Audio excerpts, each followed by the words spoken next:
All right. Here we are, Prop the Mic Live, presented by Props.cash. Coming to you on this is the final day of in-season tournament, like group play, right? It is correct. It We is. All we right. kind of Exciting. shared the current picture out this morning on X. It is exciting. It's a lot of teams still in play, so it'll be fun to see them battle out for those last few spots. Yeah. Yes. So what do we which game you want to start with? Well, first, I just want to say the reason why we had to postpone the live today was because Tom had the Spectrum internet company coming and try to fix his internet because yesterday's pod was like a struggle to get through. And I said, Tom, people are losing money because of your internet connection, and you got to get this fixed.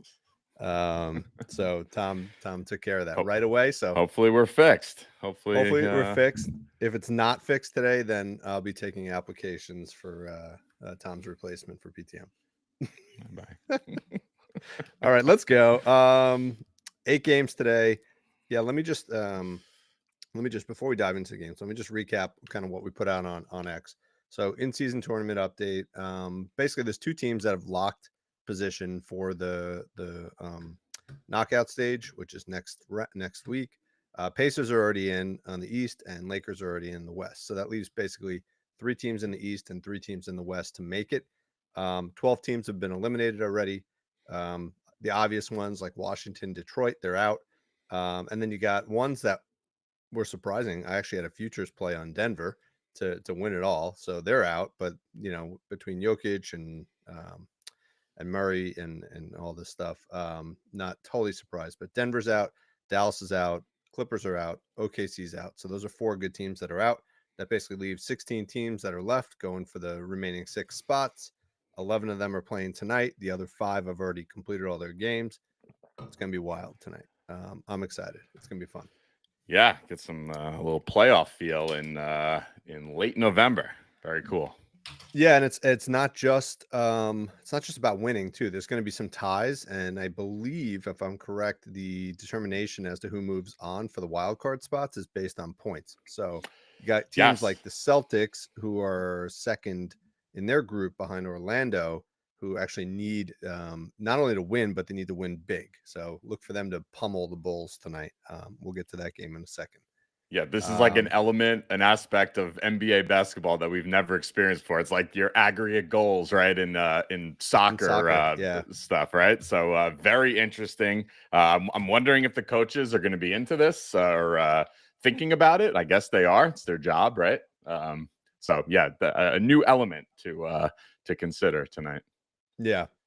All right. So as we go through each game, I'll just kind of indicate whether or not the 2 teams are in play for the tournament, so you kind of have a sense of how competitive the game is. Let's start with the Hawks at the Cavs. Cavs are -4.5 at home. Both teams are in play for the tournament. Total is 238.5. So this is going to be a high-scoring game. Any game involving the Cavs is going to be high scoring. We're just going to give out 1 pick for each of the 8 games today. But Tom, give us the kind of matchups before we dive into that pick. All right, your best spots in this game, points wise, you're going to want to look at Trey, Mobley, and Donovan Mitchell. Those are in the best spots there. Rebounding wise, kind of your usual suspects in Capella, Okongwu, and Sadiq Bey. And assist wise, we can go back to Trey here. We could look at Karis LeVert and Max Strus, also in nice spots. But I think you got a pick for us from this game, right? Yeah, let me pull up this game on props.cash. Which one are we on? We're on Atlanta, Cleveland. Yeah, you said rebounding against Cleveland, which actually surprises me. But with the 2 bigs that they have, you would think Cleveland would be pretty good at stopping the centers. But if you look on the DVP on props.cash, for the center position, Clint Capella, sorry, that's points. Let's look at rebounds. Clint Capella is one of the top rated guys here at 25th overall, which basically means they're the 6th worst team at defending the center position for rebounds. So we dive into Clint's line. I actually got this at 8.5 earlier today on DK. think that was around minus 130. It's climbed up to 9.5. Still good value there. I have a couple ways to play this, but before I do that, let's just look centers versus Cleveland. I mean, lots of green.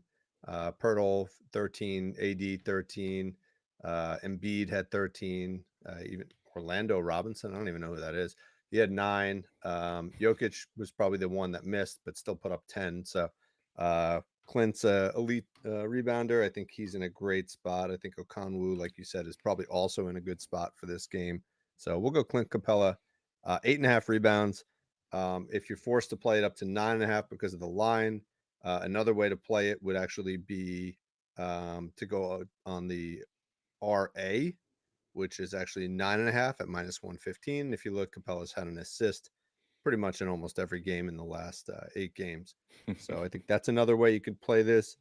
The other way I really like, the one that I went on and my official pick, 9 rebounds, which is the what I played, 8.5, plus 1 block.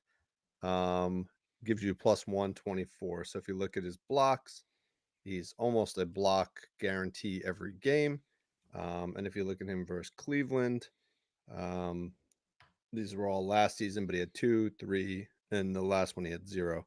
So that last one is obviously concerning, but in the other games he had plenty of blocks. It makes sense. Jared Allen's going to have the ball quite a bit. I think Clint's going to be in plenty of position to get a block. So 9 rebounds, 1 block, plus 124. That's my pick. You ready to move on? Yeah, let's move on. All right, let's move to the Rockets Mavs game. Mavs are minus 4.5 at home. Total is 229.5. The only notable in terms of record in this game is the Rockets are still, even though they're having a better season than last season, they still haven't won a road game. So just keep that in mind in this game. They are looking to get their first road win of the season. Yeah, and of note, they're actually one of the top defensive teams in like net rating this season. So huge turnaround, like some accountability there finally in Houston with Ime Udoka becoming the coach. So I thought that was very interesting because a huge departure from what it was last year, right? I mean, they've done like a complete 180. Yeah, I mean, it's coaching and it's also the addition of $100 million of players into the lineup. So it's true. It's true. I think Fred VanVleet is a pretty good defender. We've always played his steals. Dylan Brooks is also a pretty good defender. Yeah, so both of them. Yeah, those are 2 pretty good additions. What do you like from a matchup standpoint? Points, we can look at Tim Hardaway, Luka in a nice spot on the Rocket side, Jalen Green and Şengün.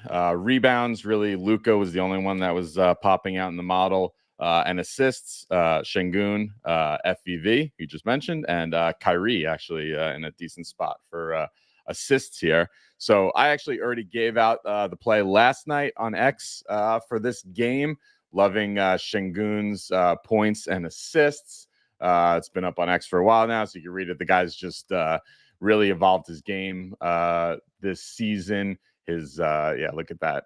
6 of his last 7 games. They basically run the offense through him. His assist rate is like a couple percentage points lower than Fred VanVleet as the point guard. And nice usage. I mentioned the thing, second highest usage rate on the team behind Jalen Green. So the reason I didn't do PRA, a couple people asked about this. His rebounding rates are kind of like middle of the pack. Yeah, I mean, you can see it there. A lot of red there. The line's quite high, and he's like, whereas in assists, he's like a 96 percentile guy. Rebounds, he's like a 50 percentile guy. So we're going to stick with the points and assists. Şengün over 25.5 points and assists. Very nice. He's in the running for PTM All-Star this year. For sure. He's definitely making his way. He might be pushing Franz out of the team. I've been neglecting Franz a bit. I've been talking about Franz quite no. much. All right, let's move over to the first TNT game of the night. We got the Bucks at the Heat. Bucks are minus 3.5 in this game. Total is around 226.5 in this game. Big news, I think, is obviously Middleton is out for the Bucks, and I think Jimmy was just confirmed out So I saw the lines all disappear and Bam's lines were updated. So it looks like Bam's going to play. Jimmy's out. Talk to us about matchups here before we give out our pick. All right. Matchup wise, what about Duncan? He's out. No, let's see here. Duncan. Is that really impacting? Duncan Robinson's probable. Okay, so he's popping out for points. Jaime Jaquez as well, and Lowry. Those three guys on the Miami side, and then Giannis on the Milwaukee side. Rebounds, we can look to Giannis and Lowry. Seem to have the two best matchups here. And then assists, Giannis, maybe a PRA play on Giannis today. He's across the board here popping out. But assists, we can look at Giannis. Middleton was popping, but he's out. And Bam as well. Another a favorite of ours here at PTM, a 2.5 assist line, though I think his he's up to 4.5 now. We used to get that at 2.5, 3.5. Mm-hmm. But yeah, that's where we're at. What do you got in this game? I'm going with an under in this game. I was almost going to play Giannis. I think like you said, his stats are popping out. So I think playing Giannis is probably a good move. But I think Bam's line is set too high. 22.5 points. That is like beyond Bam territory. Now, obviously Jimmy is out, so that's going to increase the usage for Bam. But if you look, even this season, which he's having a phenomenal season, he's only cleared this line in 43% of games. If you look, there's a big history against Milwaukee, right? Because they played each other in the playoffs, which Bam's minutes were huge in the playoffs. He only cleared in one of, I think that's 9 games that he played against Milwaukee last year. And it makes sense, right? You got Giannis down there. You got Brook Lopez down there. They've kind of gotten weaker defensively in the guard position, but I think down low, they're still a pretty good force between those two. So I think Bam's going to struggle to put up 23 points tonight. Just to paint the full picture, if you do look at how he's played in the past without Jimmy and without Hero, which are the other two big scorers on the team, he did put up 26 points earlier this season against Atlanta when he played without the two of them. If you look back to last year, he was 0 for 3 last year. So can you get behind the Bam under here? Yeah, I think so. I think yeah, seems like a good play. Bam's like one of those guys that I don't know. I have a little bit trouble, when it comes to the points and the rebounds, like getting him right. But this seems like, yeah. I mean, the data's there without Jimmy, right? For him to. Yeah, it's a small sample. The only 4 games without Jimmy and Hero. I think it's worth. You got to include Hero because Hero will put up a good number of points. So the only one he went over is this season, though, right? Is that what I'm seeing that correctly? Yeah. But that was against Atlanta, who is really not good at defending the center position. So I think the Bucks are in a much better spot to defend Bam tonight. So yeah, okay. Bam under 22.5 points is the play in this game.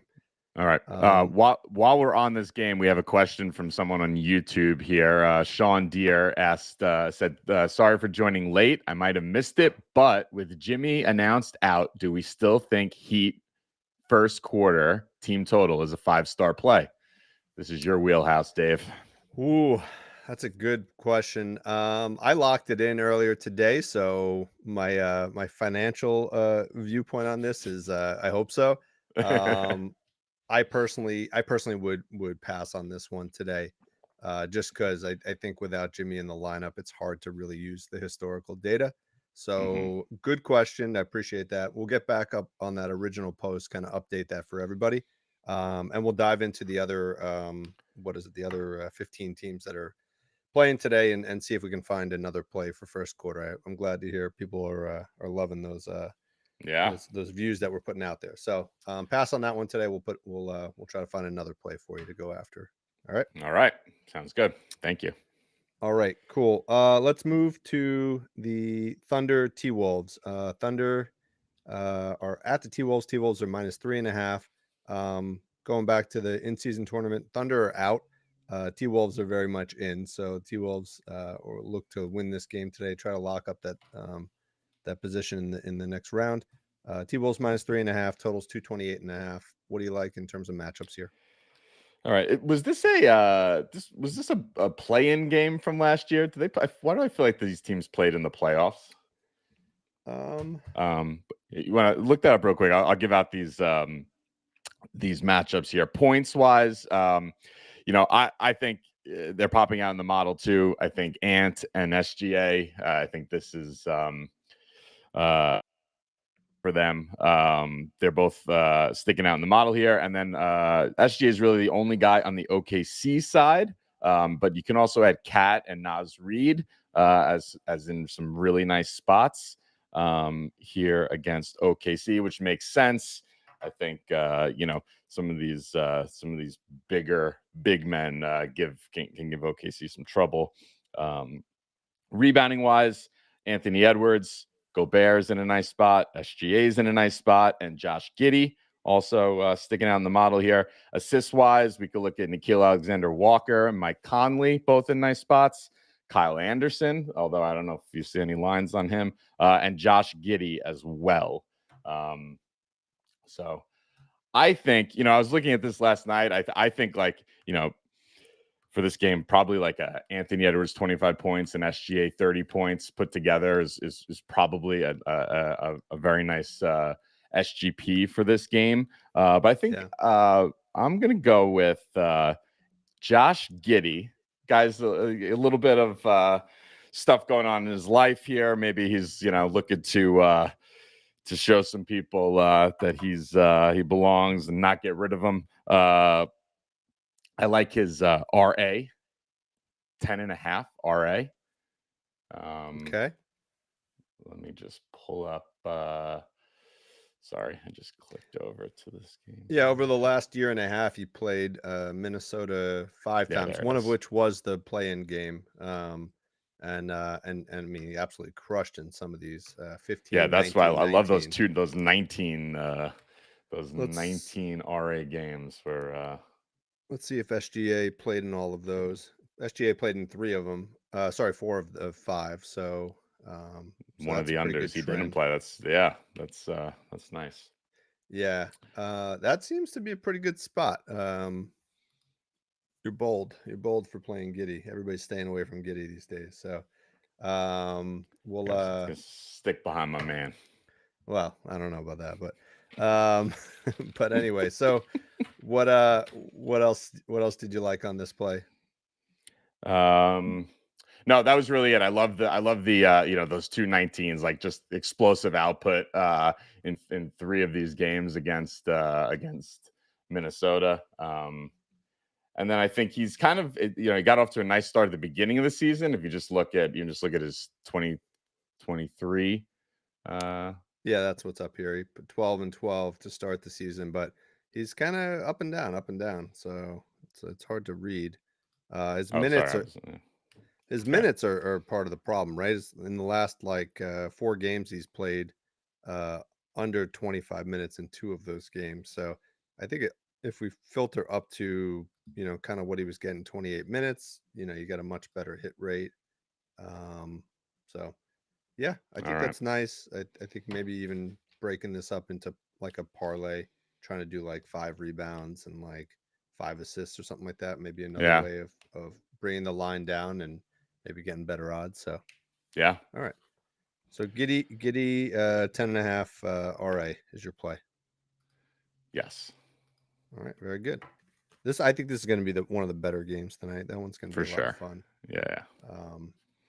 That's why I like that. I love that SGA Ant parlay. I think they're gonna. This game is gonna mean a lot for both of them. They're gonna want to look to ball out here. I think that's a pretty safe play. Yeah, definitely. All right, so those were like kind of the deep dive games, semi deep dive. We've got 3 remaining. Let's move to the Bulls at the Celtics. Bulls are out of contention for the in-season tournament. Celtics are very much in, but need the win, need to win by a good amount. Bunch of players were questionable for the Celtics tonight, but it looks like most of the Celtics team is going to play. Porzingis is the big one that's out in this game. So we'll skip the deep dive on the matchups, and we'll just talk about one of our favorite guys, Big Al Horford. PR is what I'm going with. So he's only cleared this in 3 games so far this season. But if we filter down to games without Porzingis, you can see Porzingis is out on props.cash. He's cleared in both games this season, so 22 and 21. So cleared by a pretty good margin, over 16.5. And that should be around minus 113. So I like that. And then I think centers versus Chicago is been a pretty good matchup this year, which is kind of surprising. But if you look at the PR, Day'Ron Sharp put up 18, Pirtle put up 25, Holmgren 31, Bam 34, and Bam 34 again, 2 games in a row. So 5 straight centers have like absolutely crushed. I think Horford's in a good spot tonight to crush on this line. Yeah, seems like a good play. Don't love that Nikola Vucevic defense, and things are not going well in Chicago. I think Levine wants out, and not great. So seems like a good spot for Boston to do some damage. Definitely. Let's move to the Raptors Nets. So Nets are still in contention, surprisingly. Raptors are out. Nets are minus 1.5 at home. Total is 224.5. What do you like in this game? So in this game, Lonnie Walker was sticking out as the best play scoring wise from this game. And then when you dig in to see some of the wings who have played Toronto, it's pretty interesting. What I like, the thing that worries you about Lonnie Walker is the minutes, right? If you go down to his minutes, like he's up and down, and he'll play. There's some games in there with 12 minutes, 16 minutes, but it doesn't take much to do some damage against Toronto. So I'm going to go through some wings that have played Toronto and give you their points and the minutes that they played in that game. So his line is 13.5 points. All right, Bruce Brown, 14 points in 16 minutes. What's this guy? Stanley Amude, 19 points in 17 minutes. Alec Burks, 14 points in 25 minutes. Keldon Johnson, 26 points in 22 minutes. Max Strus, 20 points in 20 minutes. This one's good. Buddy Hield, 31 points in 20 minutes. Gary Harris, 10 points, but in only 12 minutes. And Malik Beasley put up a 30-point game against Toronto in only 20 minutes. So I don't think Lonnie Walker needs, look at that. When he gets the minutes, he gets there. So I think this is a good spot for him. I mean, that's not even that many minutes. You're talking about 20 minutes, and he's cleared by a good margin in every single game. If we do bring that down a little bit on, so I have those stats right here. He's cleared in 9 of 15 this season, 9 of 12 when he plays 16 minutes, and 9 of 10 when he plays 18 minutes. Yeah, so that's the 9 of 12. I think this is a good spot. I mean, I think some of those games where he didn't clear were probably not great matchups.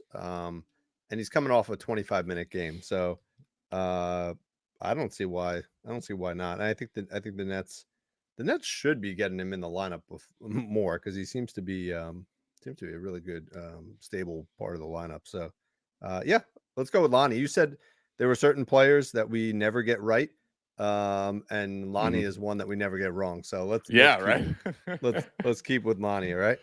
Yes. What'd you have that at? 13.5. 13.5. Yeah. Wow, plus 102 on FanDuel as well. So I would also suggest maybe even waiting for this to come out on DraftKings. It might even come out at like minus 130 on DraftKings at 12.5. And that you'd capture that one extra game there too. The hit rates would be even higher. So but I like 13.5. That's a good play. Yeah, a little something on, Lonnie Walker 20. Please see a lot of 20s there. 21, 20, 23, 26. A Lonnie Walker 20 plus point has got some value in this game, I think, as well. Absolutely. Somebody just said he's off the board, so not sure what's going on with Lonnie Walker here. But somebody just commented on X. Yeah, I see him on. This is Props.cash shows him on FanDuel, so I would check there. If he's not there, then we'll just wait it out and see. All right, let's go to the Knicks. Charlotte at Knicks. Actually, and we got one more after this that I was saving for last. I forgot. He's actually, I'm actively on FanDuel right now. He's at 12.5 on FanDuel, at minus 112 now. Perfect. Love That's it. even better. All right, let's go. Go hammer that. Knicks are minus 11.5 at home. The Hornets are out of contention for the tournament, but the Knicks are very much in. Totals 221.5. Terry Rozier is back. That was the one thing I want to say. He's always a favorite of ours. But my play for this game, let's just go through it real quickly. I like Jalen Brunson over 5.5 assists. I think it's, if you just look at the recency, he's 4 for his last 6 games. He's just coming off an 8 assist game.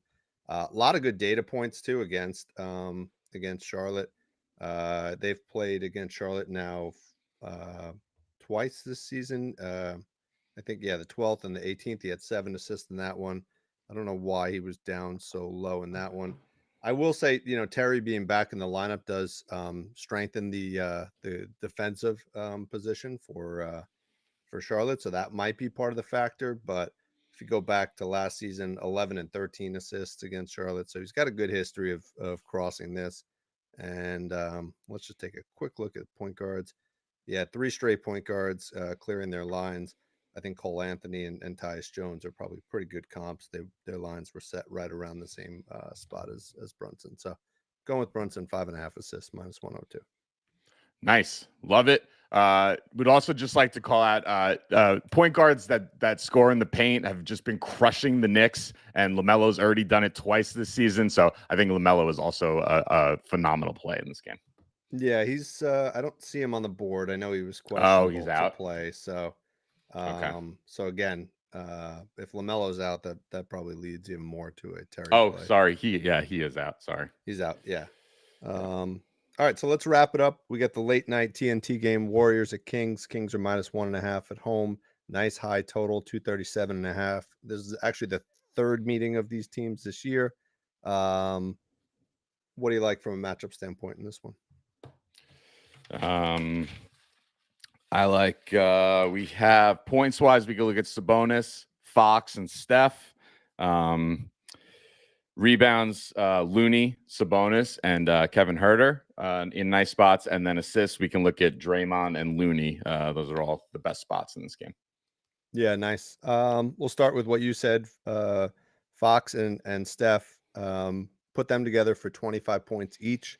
If you look at their past performances, excluding the playoffs where they played each other, Curry's cleared this in 4 of his last 5 games, and Fox has cleared this against Golden State in 3 of his last 4 games. So super high hit rates, getting the 25-point mark. So you can put those two together for, I think it was about minus 130.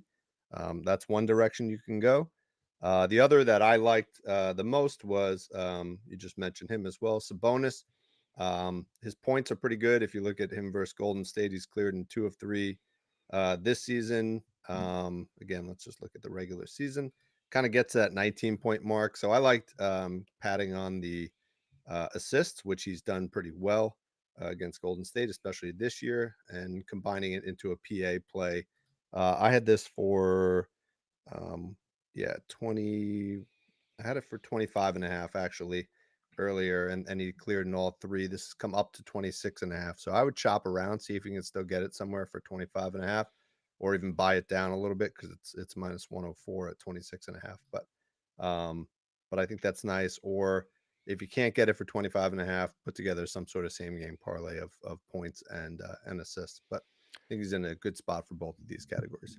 Yeah, very nice. I just want to call it another one. If you just click on Andrew Wiggins, I know he's been terrible this season, but just maybe this is a get right spot for him, because if you look at what he's done against Sacramento over last year and this year, it just crushed. PRA, PA, PR, they're all pretty good. So not an official play because I don't know, he's been off this season, but this could be a nice get right. Look at that. Look at all that green. This could be a nice get right spot for him against a team that he's performed well against.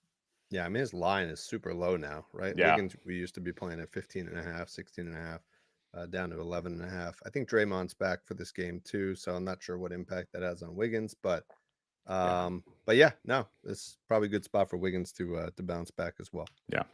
All right. We got through all 8. We did.